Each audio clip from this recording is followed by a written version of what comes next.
আসসালামু আলাইকুম। মহিলা কলেজ চট্টগ্রাম আয়োজিত অনলাইন ক্লাসে দ্বাদশ শ্রেণীর শিক্ষার্থীদের স্বাগত জানাচ্ছি। আমি আয়েশা আক্তার, প্রভাষক, অর্থনীতি বিভাগ, মহিলা কলেজ চট্টগ্রাম। এইচএসসি পরীক্ষা 2021-এর যে নতুন সংক্ষিপ্ত সিলেবাসটি দেয়া হয়েছে, সেই সিলেবাসের আলোকে তোমাদের এখন রিভিশন ক্লাসগুলো দেয়া হবে। সেই ক্ষেত্রে অর্থনীতি প্রথম পত্রে যে সিলেবাসটি রয়েছে সেখানে যে অধ্যায়গুলো আছে, দ্বিতীয় অধ্যায় ভোক্তা উৎপাদকের আচরণ, তৃতীয় অধ্যায় উৎপাদন ব্যয় ও আয়, চতুর্থ অধ্যায় বাজার এবং দশম অধ্যায় মুদ্রা ও ব্যাংক। এই চারটি অধ্যায় তোমাদের সিলেবাসে এখন রয়েছে। এই চারটি অধ্যায়ের আলোকে আমাদের অর্থনীতি প্রথম পত্র পরীক্ষাটি সংগঠিত হবে। এখন আমরা পূর্বে তৃতীয় অধ্যায়টি যখন তোমরা প্রথম বর্ষে ছিলে তখন এই তৃতীয় অধ্যায়টি আমরা বিস্তারিত পড়েছিলাম। পাশাপাশি অনলাইন ক্লাস চলাকালীন তোমাদের এই অধ্যায়টি রিভিশনও দেওয়া হয়েছিল, রিভিশন ক্লাসও দেওয়া হয়েছিল। পাশাপাশি তোমরা এমসিকিউ পরীক্ষাও দিয়েছো গুগল অ্যাপের মাধ্যমে। যেহেতু এমসিকিউতে মোটামুটি তোমাদের কিছুটা আয়ত্ত হয়েছে, সিকিউ পরীক্ষা আমরা তোমাদের নিতে পারিনি। সৃজনশীল প্রশ্নের ধরন বা প্রশ্নগুলো কেমন হবে সেটা নিয়ে তোমাদের ধারণা এখনো পূর্ণাঙ্গ হয়নি। তোমরা পুরোপুরি ভালোভাবে গুছিয়ে সৃজনশীল প্রশ্নগুলো আনসার করতে পারছো না, উত্তর দিতে পারছো না। সেজন্য তোমাদের এখনের ক্লাসগুলো সাজানো হবে সৃজনশীল প্রশ্নগুলো কিভাবে তুমি আনসার করবে, উত্তরগুলো কিভাবে তুমি লিখবে গুছিয়ে, সেটা দেখানোর চেষ্টা করব। সেই ক্ষেত্রে আমি তোমাদেরকে তৃতীয় অধ্যায় উৎপাদন ব্যয় ও আয় অধ্যায়টি পড়াবো। আসো আমরা দেখি অর্থনীতি প্রথম পত্রের তৃতীয় অধ্যায়। এটা সরকার নির্ধারিত সংক্ষিপ্ত যে সিলেবাসটা দেওয়া হয়েছে তার আলোকে ক্লাসটা করছি আমি। আমরা তৃতীয় অধ্যায় উৎপাদন ব্যয় ও আয় করব। সেক্ষেত্রে এই অধ্যায়টির কিছু গুরুত্বপূর্ণ শিক্ষণফল বিভিন্ন বোর্ডের প্রশ্নগুলো যখন আমরা দেখব, পর্যালোচনা করব, দেখবে তুমি এই শিক্ষণফলগুলো থেকে এই প্রশ্নগুলো আসে। আমি শিক্ষণফলগুলোর মধ্যে যে শিক্ষণফলগুলো থেকে বেশি পরীক্ষায় বোর্ডের পরীক্ষাগুলোতে প্রশ্ন এসেছে সেই শিক্ষণফলগুলো এক জায়গায় তোমাকে দেখানোর চেষ্টা করেছি। তুমি তোমার কোথাও নোট ডাউন করে রাখবে, এইভাবে বুঝিয়ে পড়লে তোমার দেখা যাবে পড়াগুলো পরবর্তীতে রিভিশন করতে সুবিধা হবে। আসলে আমরা দেখি আমরা কি কি টপিক নিয়ে পড়ব। আজকে আমরা এখানে এই টপিকগুলোর মধ্যে একটা অংশ নিয়ে আলোচনা করব, বাকি অংশগুলো আস্তে আস্তে আমরা পরবর্তী ক্লাসে বিস্তারিত আলোচনার চেষ্টা করব। আচ্ছা, সেই ক্ষেত্রে আমরা প্রথম টপিকটা হচ্ছে মোট, গড় ও প্রান্তিক উৎপাদন, সূচি তৈরি ও রেখা অঙ্কন। গড় ও প্রান্তিক উৎপাদনের মধ্যে সম্পর্ক দেখাও। উৎপাদন বিধি দেখো, আমি উৎপাদন বিধিটাকে দুইটা ভাগ করে দেখিয়েছি তোমাকে, কারণ এই অধ্যায়ে উৎপাদন বিধি পড়াটা দুইভাবে আছে। একটা হচ্ছে স্বল্পকালীন সময়ে বা স্বল্পকালীন সময়ের জন্য উৎপাদন বিধি, বা এটাকে আমরা পরিবর্তনীয় উৎপাদন বিধিও বলে থাকি। সেই উৎপাদন বিধিটি তিন ধরনের হয়ে থাকে। একটা হচ্ছে ক্রমবর্ধমান প্রান্তিক উৎপাদন বিধি, সমানুপাতিক প্রান্তিক উৎপাদন বিধি, ক্রমহ্রাসমান প্রান্তিক উৎপাদন বিধি। আমরা যখন উৎপাদন বিধি পড়বো স্বল্পকালীন সময়ে তিন ধরনের উৎপাদন বিধি নিয়ে আমরা আলোচনা করব। তার মধ্যে ক্রমহ্রাসমান প্রান্তিক উৎপাদন বিধিটি তোমাদের জন্য মোস্ট ইম্পর্টেন্ট। সেই বিধির সমালোচনা ও প্রয়োগযোগ্যতা, বিধিটা কোথায় কোথায় প্রয়োগ করা হয়, কৃষিক্ষেত্রের প্রয়োগযোগ্যতা অথবা কৃষি ছাড়া অন্যান্য কী কী ক্ষেত্রে এই বিধিটা প্রয়োগ করা হয় সেগুলো নিয়ে আমরা তখন আলোচনা করব। আর দীর্ঘকালীন সময়ের যে ধারণাটা সেটাকে আমরা মাত্রাগত উৎপাদন বলে থাকি। সেই মাত্রাগত উৎপাদনও আবার তিন ধরনের রয়েছে।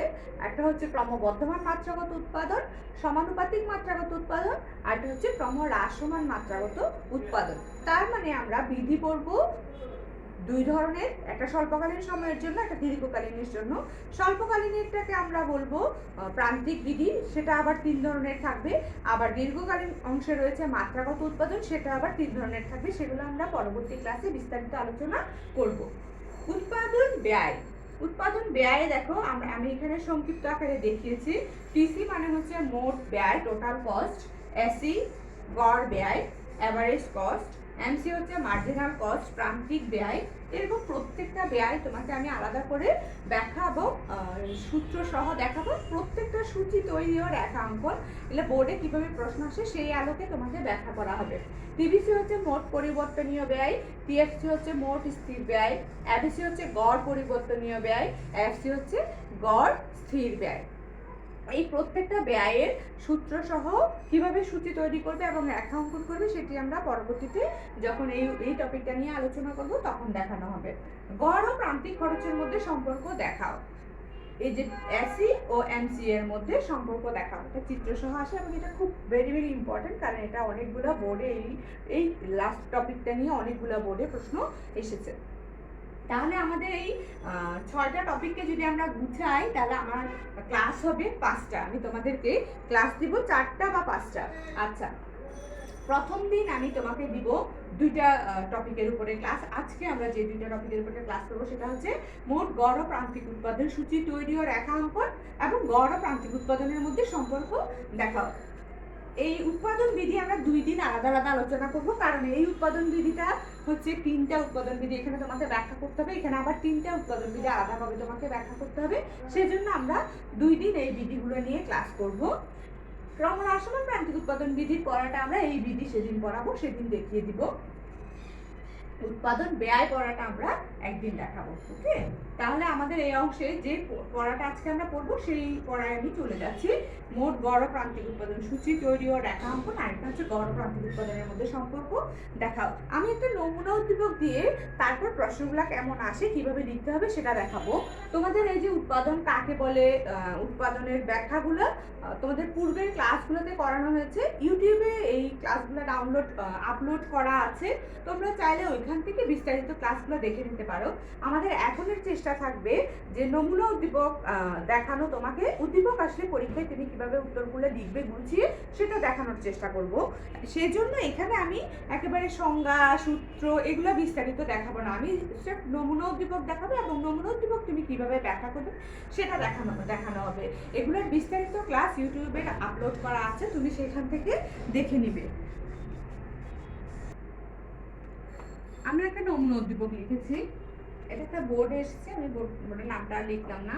দেখো, শ্রম মূলধন দেয়া আছে, মোট উৎপাদন দেয়া আছে।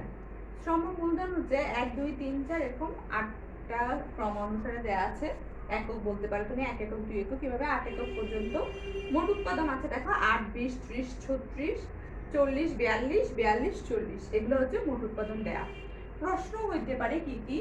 প্রথম প্রশ্নটা হইতে পারে গড় ও প্রান্তিক উৎপাদন সূচি তৈরি করো।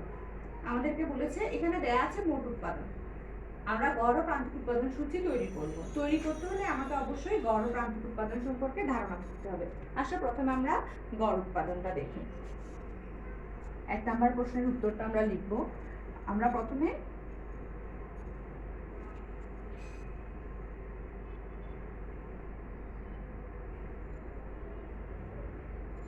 এই যে মোট উৎপাদন দেয়া আছে, মোট উৎপাদনের পরিমাণকে উপকরণের পরিমাণ দিয়ে ভাগ করলে গড় উৎপাদন পাওয়া যায়। মোট উৎপাদনের পরিমাণকে উপকরণের পরিমাণ দিয়ে ভাগ করলে গড় উৎপাদন পাওয়া যায়। আমরা প্রথমে সংজ্ঞাটা লিখব, এরপরে সূত্রটা লিখব।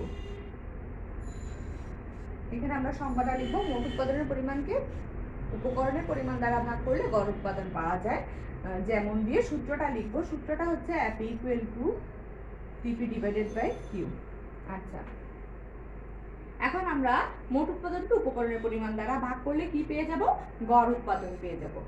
আমরা একটু গড় উৎপাদনটা এখানে নির্ণয় করে দেখাচ্ছি। আচ্ছা, তুমি কি করবে পরীক্ষায়? প্রথমে গড় উৎপাদন কি সূত্রটা লিখবে, এরপরে প্রান্তিক উৎপাদন কি সূত্রটা লিখবে,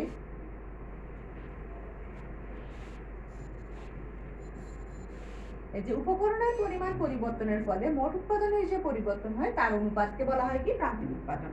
উপকরণের পরিমাণ পরিবর্তনের ফলে মোট উৎপাদনের যে পরিবর্তন হয় তাকে বলা হয় কি? প্রান্তিক উৎপাদন। আমরা সূত্র দুটো লিখব, তারপরে লিখব নিম্নে সূচির মাধ্যমে গড় ও প্রান্তিক উৎপাদন নির্ণয় করে দেখানো হলো দিয়ে তারপর তুমি এই সূচিটা অঙ্কন করে দেখাবে। ঠিক আছে? তাহলে আমি সূত্রটা মুছে দিচ্ছি, কারণ এখানে আমরা সূত্রটা অঙ্কন করে দেখাবো। তাহলে আমরা কি করব? প্রথমে গড় উৎপাদন কাকে বলে লিখবো, সংজ্ঞাটা লিখবো, সূত্রটা লিখবো। এরপরে প্রান্তিক উৎপাদনের সংজ্ঞাটা লিখবো, সূত্রটা লিখবো। তারপরে গিয়ে আমরা সূচিটা তৈরি করে দেখাবো। আসলে সূচিটা তৈরি করে দেখাচ্ছি। গড় উৎপাদন মানে হচ্ছে, এখানে তুমি দেখিয়ে দিলে হবে TP / Q।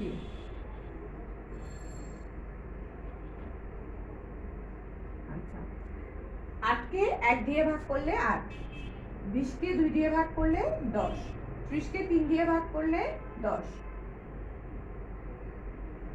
36 কে 4 দিয়ে ভাগ করলে 9, 40 কে 5 দিয়ে ভাগ করলে 8, 42 কে 6 দিয়ে ভাগ করলে 7, 42 কে 7 দিয়ে ভাগ করলে 6, 40 কে 8 দিয়ে ভাগ করলে 5। জাস্ট তুমি কি করবে, টিপি কে কিউ দিয়ে ভাগ করে এখানে বসাবে, ঠিক আছে? আচ্ছা, এরপরে আসো আমরা দেখাবো প্রান্তিক উৎপাদন।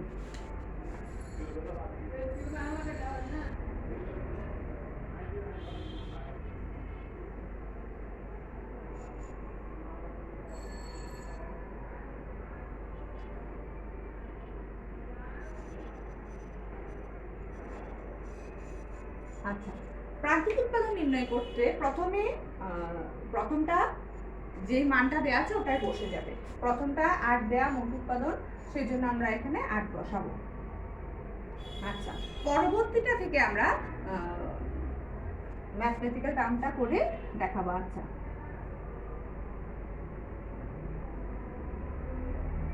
এই ডেল টিপি মানে হচ্ছে পরবর্তী টিপি থেকে পূর্বের টিপিটা বিয়োগ করবে তুমি। ডেল কিউ মানে হচ্ছে পরবর্তী কিউ থেকে পূর্বের কিউটা বিয়োগ করবে তুমি। এখানে দেখো পরবর্তী টিপি কত 20, পূর্বের টিপি কত, প্রথম টিপি কত, মোট উৎপাদন 8, পর চেঞ্জ হয়ে কত হয়েছে 20, তাহলে হবে 20 বিয়োগ 8। এখানে দেখো 2 বিয়োগ 1, তাহলে 20 থেকে 8 গেলে কত হয় 12, 2 থেকে 1 গেলে কত হয় 1, আনসারটা কত 12। তাহলে এখানে কত বসবে 12। আচ্ছা, এরপর আসো 3 নাম্বারটাতে। 3 নাম্বারটার বেলায় হবে TP3 - TP2, কারণ পরেরটা থেকে আগেরটা বিয়োগ হবে। Q3 - Q2, তাহলে যদি হয় 30 থেকে 30 - 20, আর এখানে 3 - 2, তাহলে কত হবে 10 10। একটা জিনিস খেয়াল করে দেখো, এই যে নিচের মানটা তুমি যতবারই বিয়োগ করবে একই মানটা আসবে, কারণ 2 থেকে 1 বিয়োগ করলে 1, 3 থেকে 2 বিয়োগ করলে 1, 4 থেকে 3 বিয়োগ করলে 1, কারণ এখানে ব্যবধানটা প্রতিবারই 1 থাকছে। যেহেতু এই ব্যবধানটা সবসময় 1 আসবে, এই ব্যবধানটা দিয়ে যে সংখ্যাটাকে তুমি ভাগ করবে ওই মানটাই হবে, সেজন্য আমরা কি করব, এই যে বিয়োগ করে ভাগ করা এই কাজগুলো আর করব না, সরাসরি কি করব, এই মানগুলো বিয়োগ করে এখানে বসিয়ে দিব। কি করব, এই মানগুলো বিয়োগ করে এখানে বসিয়ে দিব, যেহেতু এদিকের ব্যবধানটা আমার সবসময়ই 1 হচ্ছে, সেজন্য আমরা এই কাজগুলা প্রত্যেকবার করে আর দেখানোর দরকার নেই। আমরা যেহেতু দেখতেই পাচ্ছি প্রতিবার এই মানটা 1 আসছে, তো প্রতিবারই দেখা যাবে কি এই বিয়োগফলটাকে যখন এই বিয়োগফলটা দিয়ে ভাগ দিব, এই বিয়োগফলটাই আনসার হবে, উত্তর হবে। সেজন্য আমরা কি করব, এই অংশটা আর করব না, সরাসরি কি করব, এই যে এখানের মানগুলো বিয়োগ করে এখানে বসিয়ে দিব। যেমন ধরো প্রথমটা 8, এই যে 20 থেকে 8 বিয়োগ করব, কত হয় 12, 30 থেকে 20 বিয়োগ করব, কত হয় 10, সেরকম 36 থেকে 30 বিয়োগ করব, কত হবে 6, তারপরে 40 থেকে 36 বিয়োগ করব, কত হবে 4, 42 থেকে 40 বিয়োগ করব, কত হবে 2, 42 থেকে 42 বিয়োগ করব, কত হবে 0, 40 থেকে 42 বিয়োগ করব, কত হবে -2। ওকে, তাহলে প্রান্তিকটা কেমন হচ্ছে, এই যে প্রত্যেকটা পরের টিপি থেকে পূর্বের টিপিটাকে আমরা বিয়োগ করব, পরের টিপি থেকে পূর্বের টিপিটা, পরের টিপি থেকে পূর্বের টিপিটা, এভাবে করে বিয়োগ করে এখানে আমরা বসিয়ে দিব। এই যে, ঠিক আছে, এই মানটা, এই যে বিয়োগফলের মানটা আমরা এখানে বসিয়েছি, এই বিয়োগফলের মানটা আমরা এখানে বসিয়েছি। এরকম প্রত্যেকটা এই মানটা বের করতে হলে দেখা যাবে কি এই মানের আগের মানটা বিয়োগ করতে হবে। ওকে, এরকম প্রতিবার বিয়োগ করে আমরা কি করেছি, এখানে সরাসরি বসিয়ে দিয়েছি। আচ্ছা, এটা আমি একটু মুছে পরিষ্কার করে দিচ্ছি যাতে সহজে বোঝা যায়। এলোমেলো হয়ে গেছে।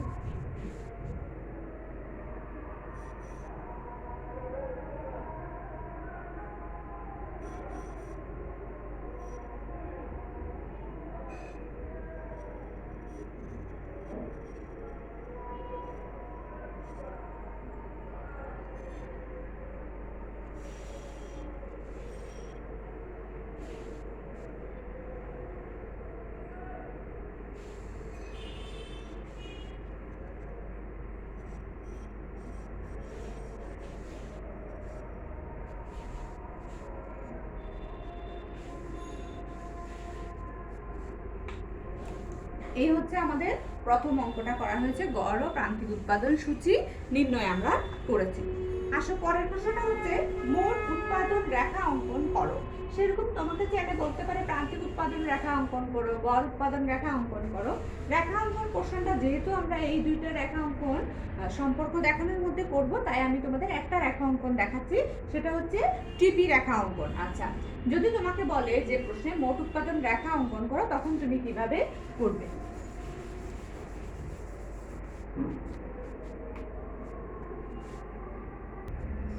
আচ্ছা, আমরা যখন রেখা অঙ্কন করব তখন আমাকে বলেছে কি টিপি রেখা অঙ্কন করো। ওকে, টিপি রেখা মানে আমার এই টিপি মানটা লাগবে আর কিউ লাগবে। আমরা ভূমি অক্ষে দেখাবো কিউ আর লম্ব অক্ষে দেখাবো টিপি। আচ্ছা, কিউ দেখো সিরিয়ালে 1 থেকে 8। আমরা কি করব, স্কেলের যে সেন্টিমিটার অংশটা আছে সেটা দিয়ে এখানে 8টা বিন্দু মাপ নিব। এই ব্যবধানগুলো যাতে সমান হয় এটা অবশ্যই আমাদেরকে খেয়াল রাখতে হবে। যদি এখানে ব্যবধানগুলো সমান না হয় তাহলে আমাদের চিত্র কিন্তু মিলবে না, তখন চিত্রটা সুন্দর করে তুমি আঁকতে পারবে না। যেহেতু চিত্র হবে না তখন রেখা অঙ্কনের নাম্বার তোমাকে আর দেওয়া হবে না। সেই জন্য তুমি কি করতে হবে, অবশ্যই এই ব্যবধানগুলো সমান নিয়ে সঠিকভাবে চিত্রটা আঁকতে হবে। আচ্ছা, এখন আমরা কি করব, এদিকে 8টা বিন্দু নিয়ে সেন্টিমিটার দিয়ে তুমি স্কেলের সেন্টিমিটার অংশটা দিয়ে এই ভূমি অক্ষে তুমি কিউ দেখাবে। যেহেতু কিউতে কয়টা মান আছে, সিরিয়ালি 1 থেকে 8 পর্যন্ত মান আছে 8টা, সেই জন্য আমরা কি করব, এখানে 8টা বিন্দু নিয়ে সেন্টিমিটার দিয়ে 1 থেকে 8 দেখাবো। তারপর আসো এই লম্ব অক্ষে টিপি দেয়া।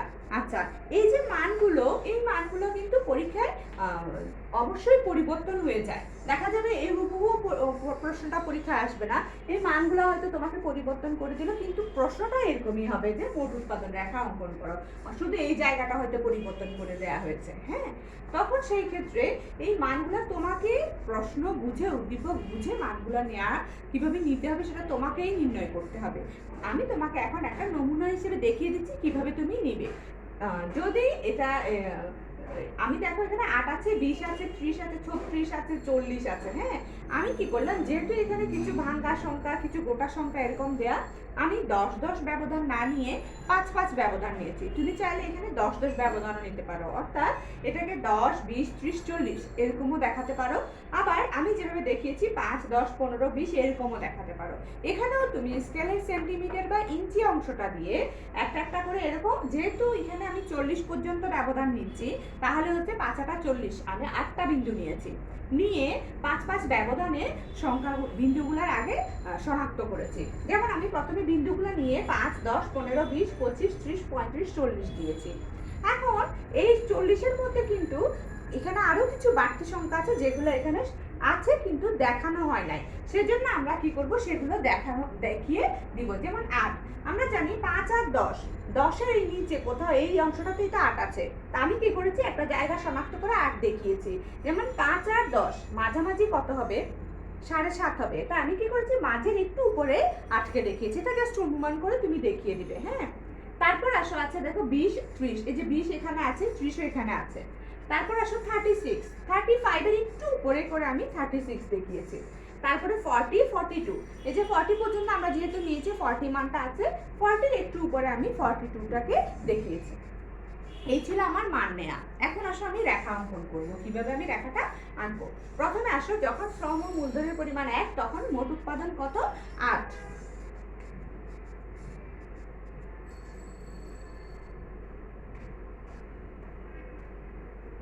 এই যে 1 আর 8, এভাবে বাকিগুলো আমি অঙ্কন করব। যেমন 2 তখন কত, 20।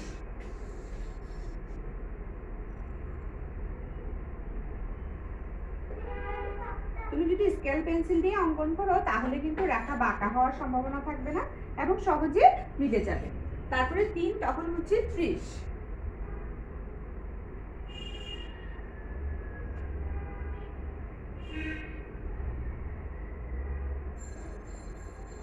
আচ্ছা, 4 তখন হচ্ছে 36।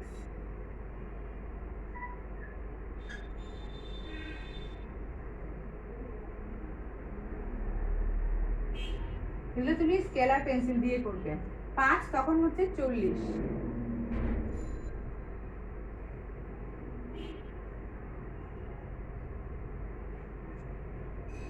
6 তখন হচ্ছে 42। একটু বাঁকা হচ্ছে যেহেতু আমি স্কেল ইউজ করি নাই, কিন্তু তুমি যখন স্কেল পেন্সিল ইউজ করবে তখন কিন্তু এটা আর বাঁকা হবে না, এটা অবশ্যই সোজা হবে। আচ্ছা, আমাদের 5, 6 আর 7 দুইটাই কিন্তু 42, সেই জন্য আমরা 6, 7 দুইটাই 42 দেখিয়েছি। 8 হচ্ছে আবার 40।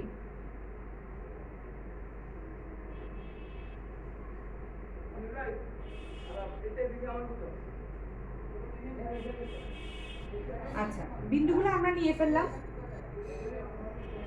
এখন বিন্দুগুলোকে জাস্ট কানেক্ট করে দিবে তুমি।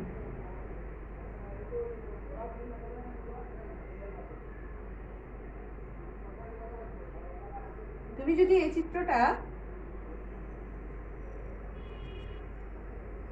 এই টিপি রেখাটা কখনোই তুমি স্কেল দিয়ে আঁকতে যাবে না, যেহেতু এখানে ব্যবধানগুলো সমান নয়, ব্যবধানগুলো যেহেতু সমান নয়, তুমি যদি স্কেল দিয়ে অঙ্কন করো এটা মূল বিন্দুতে এনে দিবে, ঠিক আছে? এই ছিল আমাদের টিপি রেখা অঙ্কন। এটার ব্যাখ্যাটা তুমি লিখবে, চিত্রে ভূমি অক্ষে উপকরণ নিয়োগের পরিমাণ এবং লম্ব অক্ষে মোট উৎপাদন নির্দেশ করা হয়েছে। উপকরণ নিয়োগের পরিমাণ এবং মোট উৎপাদন নির্দেশক বিন্দু, বিন্দুগুলো নামকরণ করবে এ, বি, সি, ডি, ই, এফ, জি, এইচ। বিন্দুগুলো যোগ করে টিপি রেখা পাওয়া যায়। এ, বি, সি, ডি, ই, এফ, জি ও এইচ বিন্দু যোগ করে টিপি রেখা পাওয়া যায়, ঠিক আছে? একইভাবে আমরা এপি ও এমপি এর রেখাটাও অঙ্কন করে এরকম ব্যাখ্যা করতে পারি। যদি তোমাকে ও বলতো যে প্রান্তিক উৎপাদন রেখা অঙ্কন করো, তাহলে সেক্ষেত্রে তোমাকে ওইটা অঙ্কন করতে হতো। আমরা সেটা অঙ্কন দেখব। যেহেতু আমরা এর পরের প্রশ্নটা দেখো, তুমি বলেছে এপি ও এমপি এর মধ্যে সম্পর্ক দেখাও চিত্র সহ। আমি প্রশ্নটা এদিকে ছিল, মুছে দিচ্ছি। সম্পর্ক দেখাও চিত্র সহ,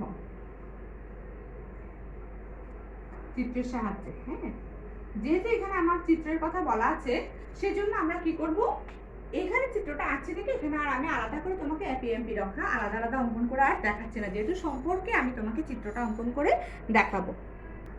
আমরা একটু এপিএমপি এর সম্পর্কগুলো দেখব, কি কি সম্পর্ক এপিএমপি এর রয়েছে। এটা আমরা পরবর্তীতে চিত্রের মাধ্যমে ব্যাখ্যা করব।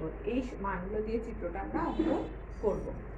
প্রথমে যখন উৎপাদন শুরু হয় তখন এপিএমপি উভয়ই সমান থাকে, গড় ও প্রান্তিক উৎপাদন পরস্পর সমান থাকে, যেটা আমরা এখানে দেখতে পাচ্ছি।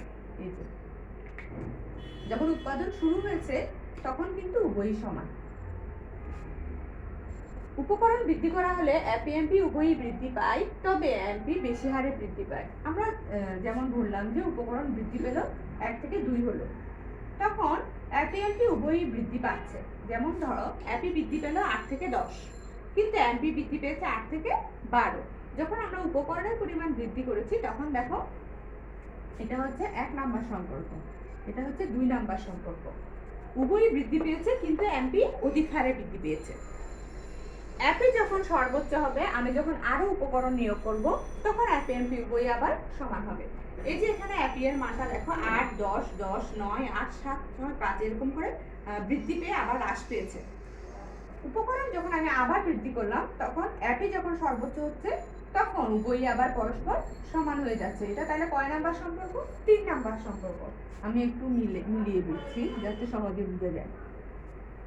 উপকরণ আরো বৃদ্ধি করা হলে এপি এমপি উভয়ই হ্রাস পায়, তবে এমপি বেশি হারে হ্রাস পায়। আচ্ছা, উপকরণ যখন আমি আরো বৃদ্ধি করলাম তখন উভয়ই হ্রাস পাচ্ছে। যেমন এটা 10 থেকে হ্রাস পেয়ে 9, এটা 10 থেকে হ্রাস পেয়ে 6, উভয়ই হ্রাস পাচ্ছে, কিন্তু এমপি বেশি হারে হ্রাস পাচ্ছে। সেরকম এই যে দুইটাই, এখানে 9, 8, 7 হ্রাস পাচ্ছে, 6, 4, 2 হ্রাস পাচ্ছে। এই যে এই তিনটা হচ্ছে 4 নাম্বার সম্পর্ক। হ্রাস পাওয়ার সময় খেয়াল করে দেখো, এপি হ্রাস পাচ্ছে 9, 8, 7 অল্প অল্প করে, কিন্তু এমপি হ্রাস পাচ্ছে 6, 4, 2 বেশি হারে। অর্থাৎ হ্রাস পাওয়ার সময় এমপি অধিক হারে হ্রাস পায়, প্রান্তিক উৎপাদনটা বেশি হারে হ্রাস পায়। এখন আসো, উপকরণ নিয়োগের পরিমাণ আরো বৃদ্ধি করলে, আমরা আরো বাড়ালাম, তখন এমপি সমান 0 হয়। এই যে এমপি এর মানটা 0, যখন এপি এর মানটা ধনাত্মক থাকে। উপকরণ আরো বাড়ালাম, এটা হচ্ছে কি 5 নাম্বারটা, এটা হচ্ছে 4 নাম্বার, এটা হচ্ছে 5 নাম্বার। যখন উপকরণ আরো বাড়ালাম, আমরা 8 নাম্বার উপকরণে আসলাম, তখন দেখো এমপি ঋণাত্মক হয়ে পড়ছে। এই যে এটা হচ্ছে 6 নাম্বারটা, এমপি ঋণাত্মক হয়ে পড়ছে, যখন অ্যাপিটা ধনাত্মক থাকছে, দেখো তখন অ্যাপি কত 5, যেখানে অ্যাম্পি হচ্ছে কত -2। অর্থাৎ সম্পর্ক দাঁড়াচ্ছে কি কি, প্রথমে উভয়ই সমান থাকবে, উপকরণ যখন আরো বাড়বে উভয়ই বৃদ্ধি পাবে, অ্যাপি ও অ্যাম্পি প্রান্তিক উৎপাদন আর গড় উৎপাদন দুটোই বৃদ্ধি পাবে, কিন্তু প্রান্তিকটা বেশি হারে বাড়বে। যখন উপকরণ আরো বৃদ্ধি পাবে একটা সময় অ্যাপি যখন সর্বোচ্চ হবে তখন উভয়ই সমান হবে। আবার যখন আমি আরো উপকরণ বৃদ্ধি করলাম, এগুলো কিন্তু আমি ক্রমান্বয়ে উপকরণগুলোকে বাড়াচ্ছি, তখন কি হবে উভয়ই আবার হ্রাস পাবে, কিন্তু অ্যাম্পিটা বেশি হারে হ্রাস পাবে। এরকম হ্রাস পেতে পেতে একটা পর্যায়ে দেখা যাবে কি উপকরণ আরো বাড়ালে অ্যাম্পিটা শূন্য হয়ে যাবে, তখনও অ্যাম্পি ধনাত্মক থাকবে।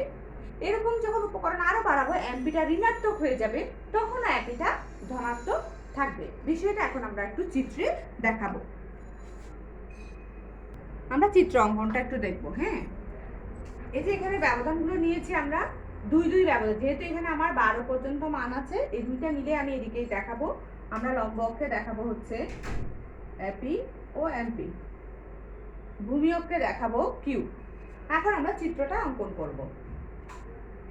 প্রথমে আমরা অ্যাপি রেখা অঙ্কন করব। অ্যাপি রেখা অঙ্কন করতে হলে আমাদেরকে করতে হবে কি, প্রথমে এই যে এই মানগুলো নিয়ে কিউর সাথে এই মানগুলো নিয়ে আমরা রেখাটা অঙ্কন করব। তাহলে আমার দেখো প্রথমে হচ্ছে 8, 1 তখন হচ্ছে 8,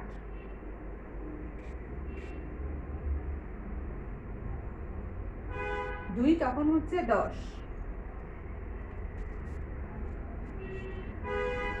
আমরা কি করবো জাস্ট বিন্দুগুলো নিয়ে নিব।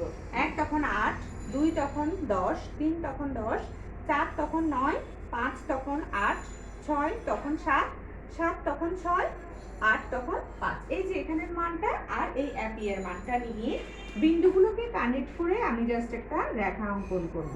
ওকে, এটা হচ্ছে আমার অ্যাপি রেখা। এরপর আমি একটা এমপি রেখা অঙ্কন করব সেম ভাবে, কিউ আর এমপি এর মানগুলো আগে মার্ক করে। এখন আমরা কি করেছি, এমপি এর বিন্দুগুলো মার্ক করেছি। 1 তখন হচ্ছে 8, 2 তখন হচ্ছে 12, 3 তখন হচ্ছে 10, 4 তখন হচ্ছে 6, 5 তখন হচ্ছে 4, সরি এই যে এটা হবে 5 তখন হচ্ছে 4, 6 তখন হচ্ছে 2, 7 তখন হচ্ছে 0, যেহেতু 0 তাই ওই 7 এর বিন্দুটা, আর তখন হচ্ছে -2। আমরা এদিকের ব্যবধানটা যা নিয়েছি এদিকের ব্যবধানটা সেম নিয়ে -2টা দেখাবো। এখন আমরা কি করব, এই যে যেখান থেকে শুরু হয়েছে ওইখান থেকে এমপি,